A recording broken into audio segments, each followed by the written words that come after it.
found the photo on a Tuesday, one of those slow, unremarkable evenings where the rain taps at the windows like it's trying to be let in. My wife, Emily, was upstairs taking a bath. I'd been cleaning out the junk drawer in the kitchen. Half-dead batteries, expired coupons, keys I didn't recognize anymore. When my hand landed on something solid, glassy. It was a photo frame. Black wood, clean edges, nothing flashy. I didn't remember putting it there, and I certainly didn't remember seeing it before. Inside was a picture of us, me and Emily, on what looked like our wedding day. She was in that same ivory lace dress I remembered, holding a bouquet of sunflowers. I was in the navy blue suit she insisted on, even though I wanted black. We were smiling, laughing even, like the happiest people in the world. But something about it felt off. For one, I didn't remember this particular photo being taken. It wasn't from our photo album, and it wasn't on my phone. It wasn't framed on any wall. For something that should have been such a core memory, I couldn't place it. I turned the frame over. On the back, in neat cursive handwriting, was a date written in faded blue ink. June 3rd, 2015. I froze.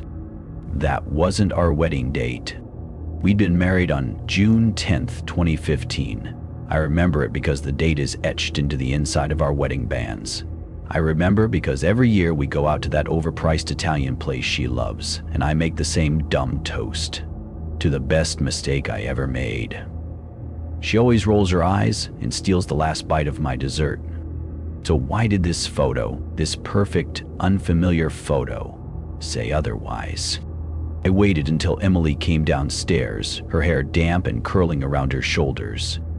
She was wrapped in a towel and humming something soft, something I didn't recognize. "Hey," I said, holding up the photo. "Where did this come from?" She glanced at it briefly, then smiled. "Oh, that one. I forgot we had it. I think your mom gave it to us a while back." "My mom didn't frame any of our wedding photos," I said.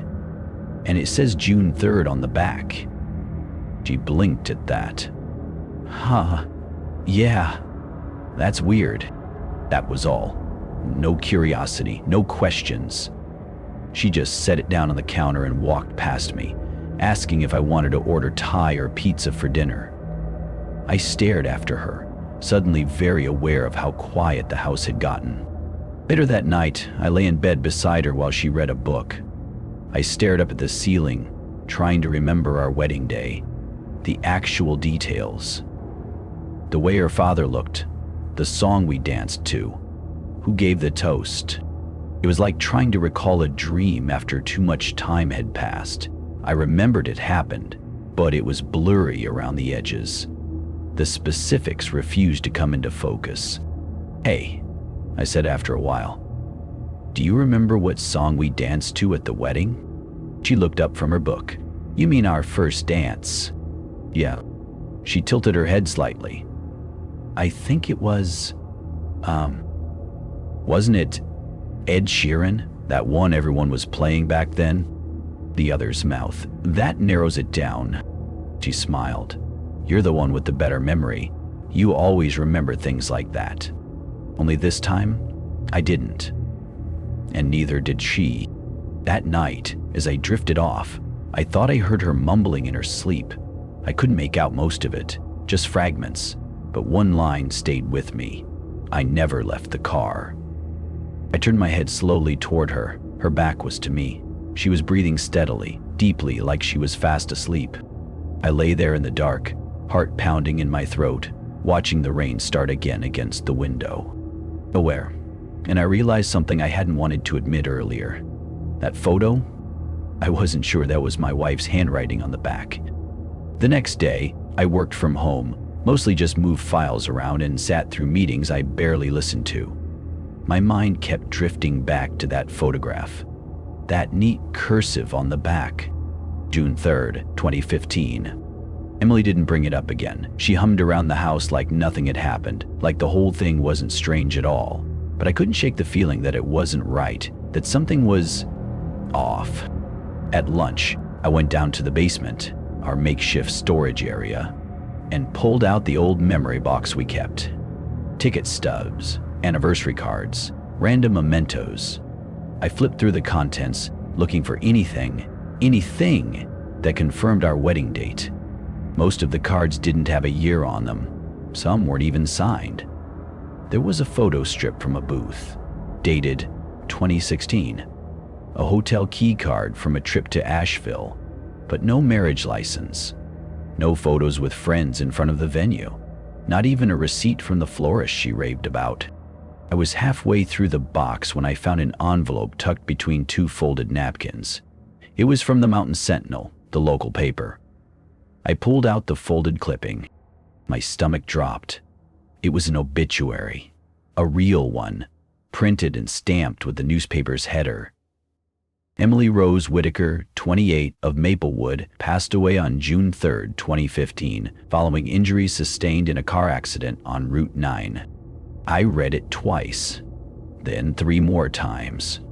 The words didn't change. Beloved daughter, sister, and fiancé. They're survived by her parents, Jonathan and Carol Whitaker. Preceded in death by her older brother Michael in 2008. Service to be held on June 10th. I just sat there, staring at it like it might catch fire and disappear. I didn't remember ever seeing this. I didn't know why we'd even have this. My wife, my living, breathing wife, was upstairs folding laundry while I was reading about her funeral. And then, something even worse occurred to me. If the service was held on June 10th, the day I thought we got married, then what exactly did I attempt? I ran upstairs, holding the clipping like it might vanish. Emily was sitting on the bed, folding a pair of my socks with her usual half-smile. "Where did this come from?" I asked, voice tight. She looked up slowly. Her eyes didn't move to the paper. "What is it?" she asked, too calmly. I stepped forward, holding it out. "Your obituary. From the Sentinel. June 3rd. A car accident. Do you remember this?" She looked at the paper in my hands, but didn't take it. "No," she said softly. "I don't." "You don't remember dying?" I said, unable to help the edge in my voice. She gave me a small smile. "You're upset. I get that." That smile chilled me. It wasn't cruel or mocking. It was understanding. Like she was talking to a child who just realized monsters might be real. "I think you need to sit down," she said, patting the mattress beside her. "You've been overworking yourself again." I stood there for a moment, heartbeat thudding in my ears. She looked like Emily. She sounded like Emily. She acted like Emily. But I couldn't remember our vows. I couldn't remember the first dance. I couldn't remember her father's speech. Because maybe those things didn't happen. Maybe they were never real to begin with. I didn't sit down. I went back downstairs, shut the door to my office, and locked it. I opened my laptop and typed her name into the newspaper archive. The obituary was there. So were condolence posts, candle emojis, and messages left by high school friends. Still tragic. She had her whole life ahead of her. "I still can't believe you're gone, Em. Rest easy." I read one comment that stopped my heart. "It's been 8 years and it still feels like yesterday. You would have been 36 today." She was making spaghetti upstairs and humming along to a Spotify playlist. But according to this, she should have been dead for almost a decade. I refreshed the page, and when it reloaded, the obituary was gone. 404 not found. I barely slept that night. I lay there staring at the ceiling, my hands over the blanket, not daring to turn and face her. She was quiet, completely still beside me. Too still, like she was trying not to breathe. I closed my eyes and pretended to sleep. After a while, I heard her shift under the covers. Then something strange. She whispered my name, not like a question, not like she was trying to wake me. It was almost reverent, like a prayer, like she was trying to remember it. "David," she said softly. Then silence. A moment later, I heard the creak of the mattress as she leaned closer. Her breath was cold on my ear. "You've always been curious," she whispered. I didn't move, didn't blink. I just focused on keeping my breathing slow and steady. Then she lay back down, and the silence returned. In the morning, she was gone. Not gone, just not in bed. The smell of eggs and toast drifted up from the kitchen like everything was fine, like she hadn't sat inches from me in the dark, saying my name like it was something foreign on her tongue. I got dressed and went downstairs. She was there in her robe, plating scrambled eggs, humming again. That same soft tune. It never seemed to stop now. "You are twitching in your sleep," she said casually, not looking up. "Bad dream?" There I sat down, nodded. "Something like that."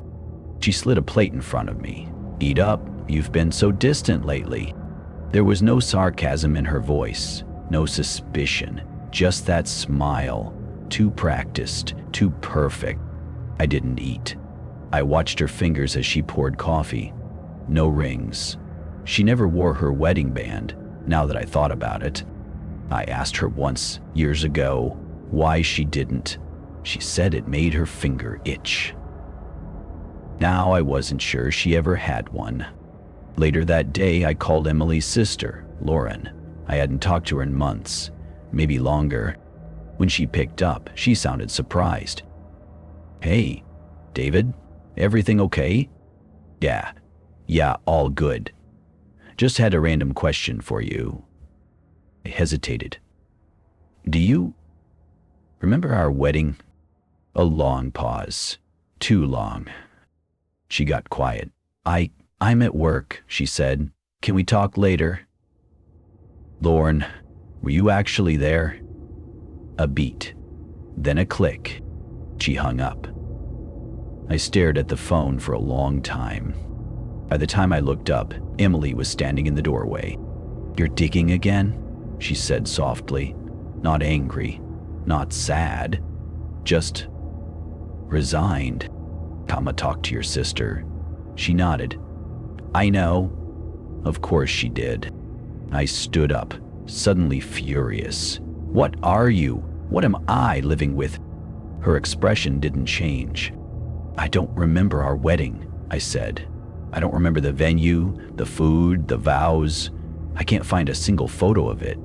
And now your obituary vanishes the second I find it?" Emily looked down, then met my eyes. "You begged me to stay." "What?" She stepped closer, lowering her voice.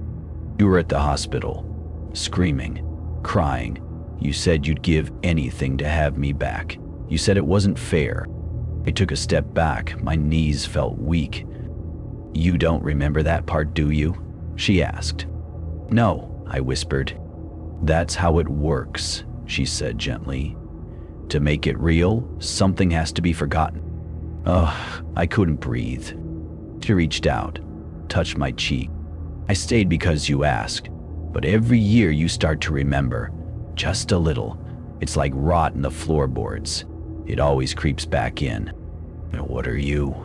I asked again, and this time it came out as a whisper. She gave me a soft, sad smile. "I'm what's left of the wish." That night, I sat in the living room with the lights off, just the glow of the TV playing static.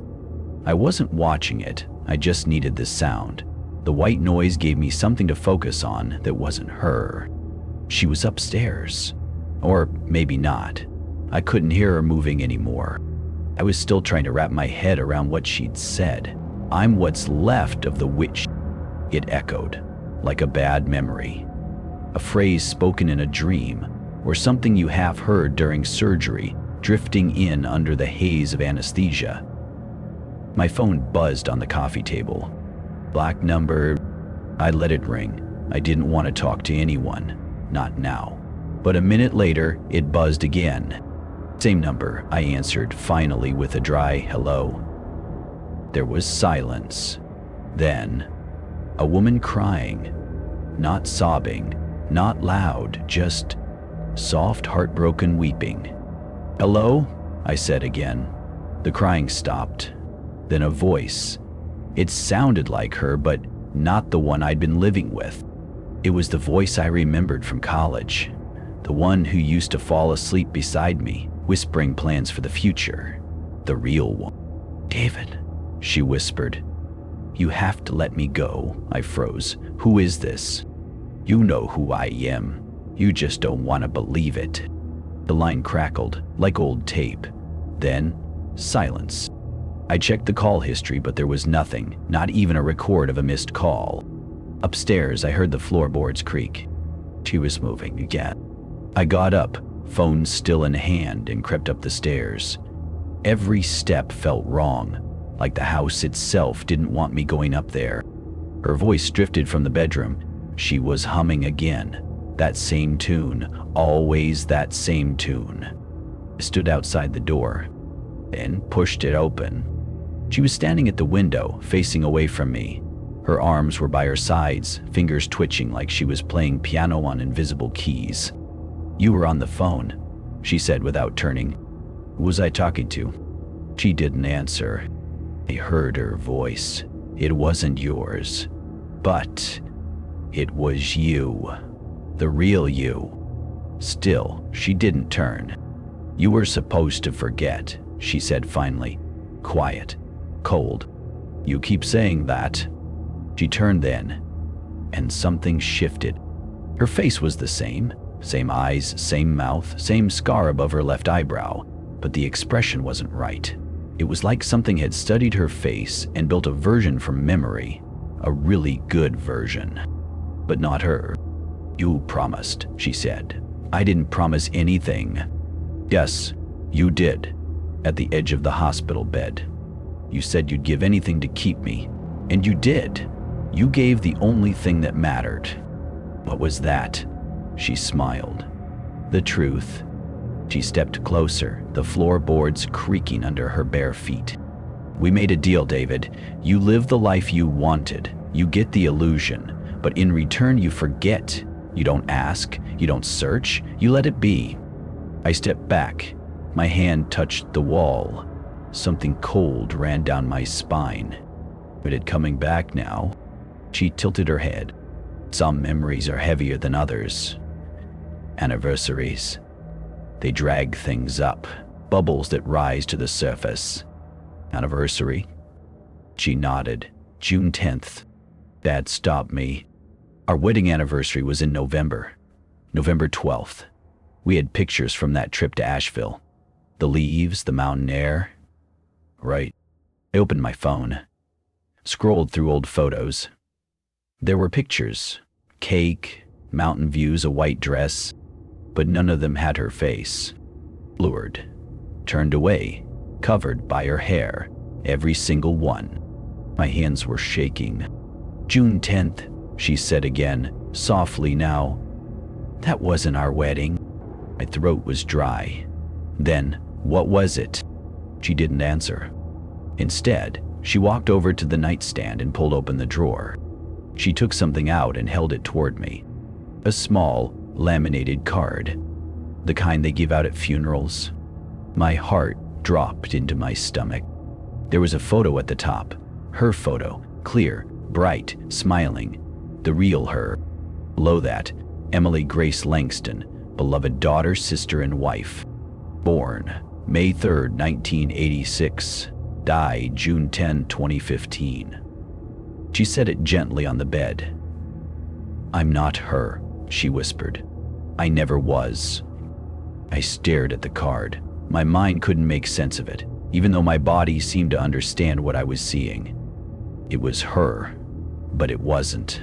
Her smile was brighter, younger. The photo almost looked like it had been lifted from some family album, like a version of her that never grew older, never faded. I picked it up, my hands numb. The edges were smooth, the ink fresh. I turned it over. On the back, written in fine, precise handwriting, "You promised."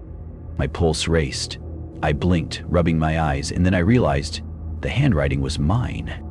I let the card fall from my fingers and backed away. The walls of the room felt like they were closing in. The air was heavy, pressing down on my chest. "Emily," I whispered. "David," she repeated, her voice calm and soft. No anger, just resignation. She had been standing across the room, waiting, watching me. I glanced at the door behind me, but somehow the distance between us seemed insurmountable. I couldn't move. "I don't understand," I said, my voice trembling. "Who are you? What are you?" She took a slow step forward and I flinched. The air around her felt cold, like the temperature dropped with each movement. "You wanted this. We both did, but now you're starting to remember the wrong things." I looked at her, terrified. "What happened? What really happened?" Emily smiled softly, a smile I didn't recognize, a smile full of knowing, as if she could see every fractured thought running through my head. "Do you remember that day, the hospital? You were so desperate, so broken. You couldn't live without me. You begged to make it right, to fix it." I don't remember." My words stumbled out. "You died. You died in that crash. I was there. I saw it. I couldn't." "You couldn't let go," she finished for me, stepping closer now, her breath cold against my skin. "You were so lost in your grief, you couldn't bear to face the truth.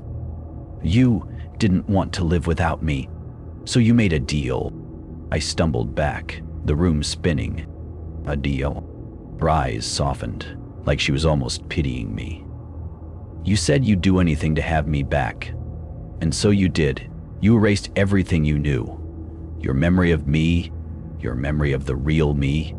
It was all gone, except for that one thing." "What thing?" "You." Her voice was as cold as ice now. "You never forgot yourself. You never forgot how to want me." Baker commented. I felt my chest tighten, my throat closing up. I couldn't breathe. You aren't her." She nodded slowly. "I'm not. But I am everything she left behind. Every part of her you couldn't let go of. Every piece you refused to forget." I wanted to scream, but my throat was dry. All I could do was stare at her, at the thing that looked like Emily, but wasn't. The thing that had tricked me for so long. "The truth," I whispered. "The truth of it all." She gave me a long, cold stare, and for the first time, I saw something like sadness in her eyes. "You didn't know it at first. I made sure of that. But now you're starting to remember. It's all coming back to you. The things you didn't want to remember. The photograph, the obituary, the missing time, the wedding date that wasn't." I looked back at her, my heart pounding in my chest. "How long?" She didn't answer right away. "How long have you been here?" She tilted her head to one side, a slow, unsettling smile creeping onto her lips. "As long as you've needed me to be." I turned away from her, staring at the darkened windows. I felt the weight of the house closing in on me, every creak in the floorboards sending another chill down my spine. Then I realized I couldn't remember anything. The wedding, the first kiss, her laugh, all the little things that made us who we were. How long had I been living with her? The wrong her. How long had I ignored the warning signs? I thought back to everything I had dismissed. The strange way she always hummed the same tune, the lack of photos with her wedding ring, the absence of anything that seemed real. I had been so blind, so desperate, that I didn't want to see the truth. But now it was crashing down on me, and I was stuck with it. I turned back to face her, my voice breaking. "What happens now?" Her eyes darkened. "Now," she said softly, stepping closer again. "Now you remember." I didn't understand. "What do you mean?" "You're not going to forget anymore." My heart froze. Then she said the worst thing of all. "You're going to remember everything." I couldn't breathe. The walls seemed to press in on me, closing tighter with each passing second. The house, once a place of comfort, now felt like a cage. I could hear my pulse in my ears, steady and frantic. Every inch of my body screamed to run, to get out, but I couldn't. I was paralyzed. "You're going to remember," she said again, her voice like a whisper from the deepest part of my mind. "I don't want to remember," I whispered back, my throat tight. My hands were shaking. I could feel the cold sweat on my skin. She tilted her head slightly, as if she was watching something she found almost amusing. "You don't have a choice anymore, David. It's too late for that." She moved closer, her footsteps eerily silent, as if the house itself was holding its breath. "How long?" I asked, almost pleading now. "How long have you been here, pretending to be her?" She didn't answer right away. Instead, she looked at me with an almost tender gaze. "As long as you needed me to be," she said softly. "I was what you wanted. I was the echo of her, the memory you couldn't let go of. And I was everything you ever dreamed of." Her words cut through me like a blade. I wanted to scream, to run, but I couldn't move. My mind was spinning, reeling from the truth crashing down on me. "You lied to me," I finally managed to choke out. "You're not her. You never were." She smiled, but it was cold, hollow. A smile that didn't reach her eyes. "I never said I was. I was never her. I was the thing you wanted her to be, the part of her you couldn't let go of." I turned away, my hands pressing against my temples. The weight of it all felt like it was crushing me. The memories flooded back, one after another, each piece of the puzzle falling into place. The emptiness in our home, the way she'd never been quite right, the way I'd convinced myself that everything was fine, that everything was normal, when deep down, I knew something was wrong. And now it all made sense. She wasn't my wife.